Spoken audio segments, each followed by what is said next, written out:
ఓం శ్రీ గురుభ్యో నమ. హరి ఓం. కృష్ణ గోవింద హే రామ నారాయణ శ్రీపతే వాసుదేవాజిత శ్రీనిధే అచ్యుతానంత హే మాధవాధోక్షజ ద్వారకానాయక ద్రౌపదీ రక్షక.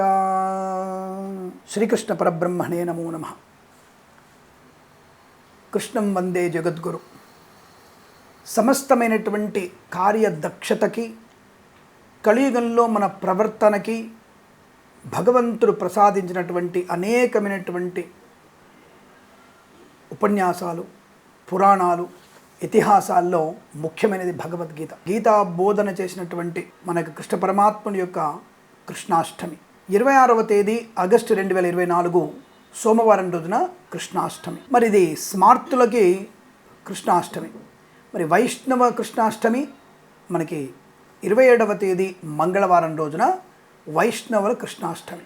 ముందుగా మనము ఎందుకు ఇట్లా రెండు రకాలుగా జరుపుకుంటున్నారు, మన పండగలలో భేదాభిప్రాయాలు ఎందుకు ఉన్నాయి అని అడిగితే, ఎవరి మతానుసారం వాళ్ళ మతంలో వాళ్ళ యొక్క భగవంతుడిని కొలుచుకునేటువంటి సంప్రదాయం. కొన్ని ప్రాంతాల్లో అమ్మవారికి బలులు ఇస్తుంటారు, కొన్ని దేవాలయాలు అటువంటి బలులు నిషేధంగా ఉంటాయి. అంటే ఆ యొక్క ప్రాంతీయ ఆచారం. కొన్ని ప్రాంతాల అమ్మవారికి కళ్ళు సాక పోస్తుంటారు, కొంతమందికి అమ్మవారికి లేదా శివయ్యకి మధ్యప్రదేశ్లో కొన్ని ప్రాంతాల్లో శివయ్యకి మద్యపానాన్ని నివేదన పెడుతుంటారు. అంటే అది ఆ ప్రాంతీయమైనటువంటి ఆచారం.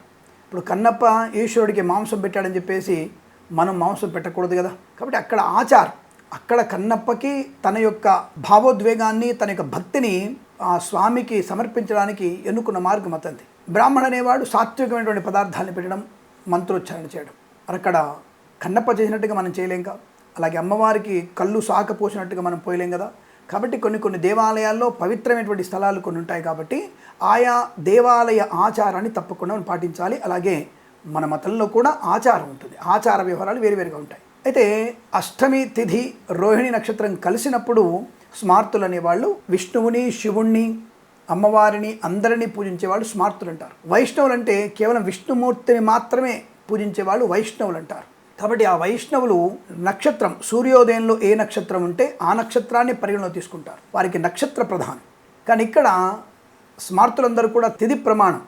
ఈ తిథి అనేది అష్టమి రోజున రాత్రిపూట స్వామివారు జన్మించారు కాబట్టి కృష్ణాష్టమి, దాని పేరే కృష్ణాష్టమి. కాబట్టి నక్షత్రం ఉన్నా లేకున్నా అష్టమి రోజు మనకి శ్రావణ బహుళ అష్టమి రోజున కృష్ణ జన్మాష్టమి అంటారు. కాబట్టి మనం తప్పకుండా ఆ జన్మాష్టమి రోజున మనం కృష్ణుడి యొక్క పుట్టినరోజు సంబరాలు చేసుకుంటాం. అవతారంగా స్వామివారి పుట్టినటువంటి రోజు కనుక మనం ఆ రోజు కృష్ణాష్టమిని జరుపుకుంటాం. ఆ రోజు రోహిణి నక్షత్రం కూడా ఉంది. రోహిణి నక్షత్రంతో అష్టమి కలిసి ఉండడం వల్ల మనకి 26వ తేదీ ఆగస్టు 2024 సోమవారం రోజున ఆ స్వామిని సేవించుకునేటువంటి ప్రయత్నం చేయాలి. ఆ స్వామిని తప్పకుండా సేవించాలి, గీతాపారాయణం చేయాలి, కృష్ణాష్టకం చదవాలి. స్వామివారిని కలువ పూలతో మరియు స్వామివారిని సన్నజాజులతో, సుగంధమైనటువంటి పరిమళాలున్నటువంటి పుష్పాలతో ఆ స్వామిని సేవించాలి.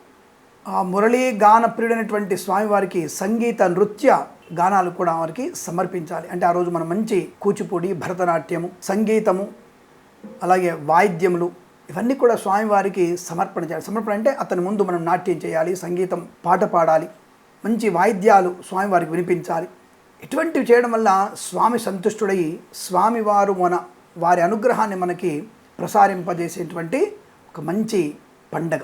శత్రువులపై సంపూర్ణ విజయాన్ని సాధించడానికి విశేషంగా ఉపయోగపడుతోంది ఈ కృష్ణాష్టమి పండగ. కాబట్టి మీరందరూ కూడా ఇటు స్మార్తుల యొక్క కృష్ణాష్టమి జరుపుకున్న, వైష్ణవుల యొక్క కృష్ణాష్టమి అంటే 27వ తేదీ మంగళవారం రోజున వైష్ణవ సంప్రదాయంలో కృష్ణాష్టమి జరుపుకున్న ఇబ్బంది ఏం లేదు. 2 రోజులు కృష్ణుని పండగ హాయిగా చేసుకోవచ్చు. అనేకమైనటువంటి పదార్థాలు, సాత్వికమైనటువంటి పదార్థాలని మనం నివేదన చేసి స్వామివారి యొక్క కృపా కటాక్షాలు పొందుకోవచ్చు. మరి ఏ సమయంలో పూజ చేయాలి? చాలామందికి అడిగే ప్రశ్నలు. ఏ సమయంలో కృష్ణాష్టమి జరుపుకోవాలి, అసలు కృష్ణాష్టమి పండుగ ఎలా జరుపుకోవాలి? చాలామంది బాలకృష్ణుని యొక్క పాదాలని ఇంట్లో అలంకరింపజేస్తుంటారు. బాలకృష్ణుని పాదాలు బియ్యపిండిలో కానీ లేదా మంచి గంధంలో కానీ, చిన్నపిల్లలవి 5 సంవత్సరాల చిన్నవాళ్ళు కానివ్వండి, 3 ఏళ్ల బాలునివి కానివ్వండి, ఆ బాలుడి యొక్క పాదాలని మన ఇంటి నుంచి, అంటే ఇంటి సింహద్వారం నుంచి దేవుడి గది వరకు పాదాలు వేస్తూ ఉంటారు. అంటే కృష్ణుడు మన ఇంట్లోకి వస్తున్నట్టుగా. బాలుడు కృష్ణ పరమాత్ముడు లాంటి వాడే. అంటే వారికి మాయామరం అని తెలియదు, స్వార్థం తెలియదు వాళ్ళకి. కాబట్టి ఆ పిల్లల యొక్క అడుగుల్ని మనం దేవాలయం అంటే మన దేవుడి గది వరకు వేసి ప్రతి అడుగు మీద కృష్ణుని యొక్క నామంతో మనం పుష్పాలు పెట్టి మనము స్వామివారిని ఆహ్వానం చేయాలి. కృష్ణుని యొక్క విగ్రహానికి 3 అంగుళాలు ఉన్నటువంటి విగ్రహానికి పంచామృతములతో అభిషేకం చేయాలి. స్వామివారికి అష్టోత్తరము సహస్రనామార్చన చేయాలి. స్వామివారికి నెమలి పింఛము కూడా మనం ధరింపజేయాలి. స్వామివారికి మురళీ గాన ప్రియుడు కాబట్టి మురళి వాయించగలిగితే మంచిది. గాన మాధుర్య ప్రియుడు ఆయన కాబట్టి గానశ్రవణ ప్రియుడు అంటారు.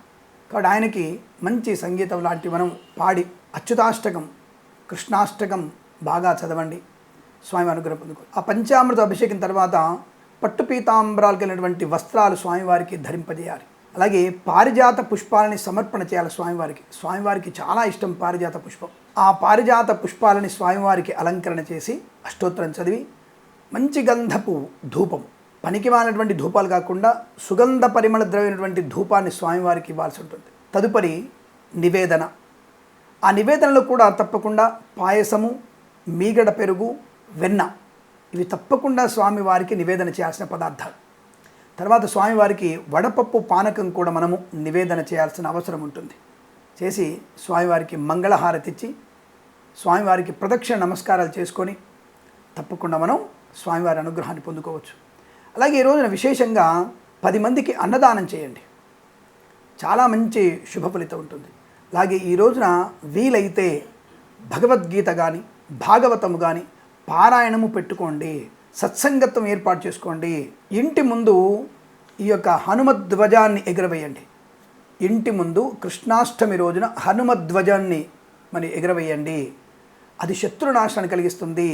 మనకి ఇంటికి ఉన్నటువంటి నెగిటివ్ ఎనర్జీని పూర్తిగా తొలగించేటువంటి మహత్తరమైనది హనుమత్ జెండా. తప్పకుండా హనుమధ్వజం అంటారు దాన్ని ఇంటి ముందు ఎగరవేయండి. అలాగే కృష్ణుడికి ఇష్టమైనటువంటి పాటలు పాడండి, కోలాటం ఆడండి, పిల్లల చేత కోలాటం ఆడిపించండి, మంచి వస్త్రధారణతో మన ఇంట్లో పిల్లల్ని అలంకరింపజేయండి. అలాంటివి స్వామివారికి ఇష్టమైనటువంటి పనులు. అయితే ఇలా మనకి ఈ భగవద్గీత భాగవత పారాయణలు అయిపోయిన తర్వాత పుస్తకాలు, భగవద్గీత పుస్తకాలు కానీ భాగవత పుస్తకాలు కానీ తప్పకుండా మీరు 10 మంది, కనీసం తక్కువ కాకుండా 10 మందికి ఇటువంటి పుస్తకాలు తెలిసిన తెలివైన చాలా సరళమైనటువంటి భాషలో ముద్రితమైనటువంటి తెలుగు భాషలో ఉన్నటువంటి భగవద్గీతని భాగవత పుస్తకాలని తప్పకుండా మీరు 10 మందికి కానుకగా ఇవ్వండి. ఎవరింటికైతే మీరు భగవద్గీతను భాగవతాన్ని కానుకగా ఇస్తున్నారో ఆ ఇంటిలో సిరి సంపదలకి లోటు ఉండదు. అలాగే మనం ఇచ్చిన తర్వాత మనకి కూడా అనేకమైనటువంటి శుభయోగాలు కలుగుతాయి. సిరి సంపద, ధనయోగము, ఆనందము, ఆరోగ్యము పొందుకోగలిగే అవకాశం ఖచ్చితంగా ఉంటుంది. మరి ఏ సమయంలో చేయాలి? తప్పకుండా మనకి సోమవారం రోజున ప్రాతకాలంలో చేయాలి. ఏ పూజలైనా సరే ప్రాతకాలం ముందు చేయాలి. అలాగే మనము కృష్ణ పరమాత్ముని యొక్క సామూహికమైనటువంటి పూజలు చేసుకుంటున్నప్పుడు, కోలాటాలు ఆడడానికి ఇవన్నీ కూడా చేస్తున్నప్పుడు ఏదైనా మండపం అంటే వీధిలో మండపం ఏర్పాటు చేసి అక్కడ స్వామివారి పూజలు గావించేసి సాయంకాల సమయంలో అంటే 4-4:30 సమయంలో కోలాటాలు ఆడుతూ స్వామివారికి ఉట్టి కొట్టేటువంటి ఆచారం కూడా ఉంది. ఉట్టి కొట్టే ఆచారం అంటే కన్నెపిల్లలు, ఆడపిల్లలు ఆ ఉట్టిని వేలాడదీస్తూ యువకులందరూ కూడా ఆనందంగా కేరింతలతో గంధము కలిపిన నీళ్ళని, అలాగే చందనము కలిపిన నీళ్ళని, పసుపు కలిపిన నీళ్ళని ఒక బిందెలో పెట్టుకొని ఆ ఉట్టి కొడుతున్న వారికి ఆ ఉట్టి అందకుండా నీళ్ళని చిలకరించడం. మరీ వాళ్ళకి ముఖం పగులుతున్నట్టు వాళ్ళ ముఖం మీద కొట్టకండి. పొరపాటున చెంబు జారిపోయే ముఖం తగిలితే లేనిపోని ఇబ్బందులు. చిలకరించాలి అంటే వాళ్ళకి ఉట్టి కొట్టకుండా ఆటంకం కలిగించాలి తప్ప మీరు బిందెల కొద్ది నీళ్ళని ముఖాన గట్టి కొట్టకండి. అలా చిలక నీళ్లు ముఖవి పడ్డప్పుడు ఆ ఉట్టిని కొట్టలేక అవస్థపడినటువంటి అటువంటి కేరింతలు ఆటలన్నీ కూడా ఆడడం వల్ల కృష్ణ పరమాత్ముడికి ఇష్టమైనటువంటి ఆ యొక్క దృశ్యం. అంటే ఆటలంటే నాకు ఇష్టం. అది ఎవరైనా సరే కులమతాలకి భేదం లేకుండా ప్రతి ఒక్కళ్ళు కూడా ఈ ఉట్టి కొట్టే కార్యక్రమంలో ఆటాడి ఉట్టి కొట్టిన తర్వాత ఉట్టిలో ఉన్నటువంటి వెన్నని, అంటే ఉట్టిలో ఏం పెట్టాలి? వెన్న పెట్టాలి. ఆ వెన్నని ఎవరైతే తీసుకుంటారో ఆ వెన్నని దొంగిలించిన వాడు గొప్పవాడుగా అతనికి అవార్డు రివార్డు ఇవ్వడం సంప్రదాయం. ఆ తర్వాత కోలాటం ఆడి అందరూ కూడా భజనలు చేసి కృష్ణుని స్తుతించి సాయంకాల సమయంలో తప్పకుండా కృష్ణనామస్మరణ చేస్తూ ఇంటికి వచ్చేయాలి. ఇలా మనం కృష్ణాష్టమి జరుపుకోవడం వల్ల తప్పకుండా మన ఇంటిలో సంతానానికి లోటు ఉండదు, ధనానికి లోటు ఉండదు, భార్యాభర్తల మధ్య అన్యోన్యతకి లోటు ఉండదు. తప్పకుండా మన ఇంటిలో అద్భుతమైనటువంటి అనుబంధాలు పెంచుకునే అవకాశం, సోదరులతో, తల్లిదండ్రులతో, సోదరీమణులతో, అలాగే మనకున్నటువంటి బంధుమిత్రులతో అందరితో కూడా ఒక మంచి అనుబంధం ఏర్పడుతుంది. అది కృష్ణుని తత్వం. అదే అందరినీ కూడా కలుపుకునేటువంటి తత్వాన్ని కలిగిస్తాడు. అటువంటి తత్వాన్ని బోధిస్తాడు ఆయన. ఆ బోధన మనకి చాలా ఉపయోగపడుతుంది. కాబట్టి మీరందరూ కూడా ఈ కృష్ణాష్టమి రోజున, స్మార్త కృష్ణాష్టమి కానివ్వండి, వైష్ణవ కృష్ణాష్టమి కానివ్వండి, తప్పకుండా మీరు జరిపి ఆనందమయ జీవనాన్ని పొందాలని మనస్ఫూర్తి కోరుకుంటూ, ఉదయ సమయంలో ఇటువంటి పూజాదికలు చేయండి. సాయంకాల సమయంలో సమిష్టిగా మన కాలనీ వాసులందరూ కూడా ఉట్టి ప్రయత్నం చేయండి. కాస్త ఆటలు ఆడుతున్నప్పుడు జాగ్రత్తగా ఆడండి. మనకేదైనా సరే ముందు జాగ్రత్తలు తీసుకొని అక్కడ మనం ఆడడం వల్ల ప్రయోజనం ఉంటుంది. లేనిపోయిన ఇనుప ముక్కలతో, ఇనుప రాళ్లతో, సీసం రాళ్లతో గట్టిగా కొట్టుకోవడం అనేది కరెక్ట్ కాదండి. అక్కడ ఆనందమే క్రీడ. ఆ క్రీడలని కూడా ఆనందంగా ఉండాలి.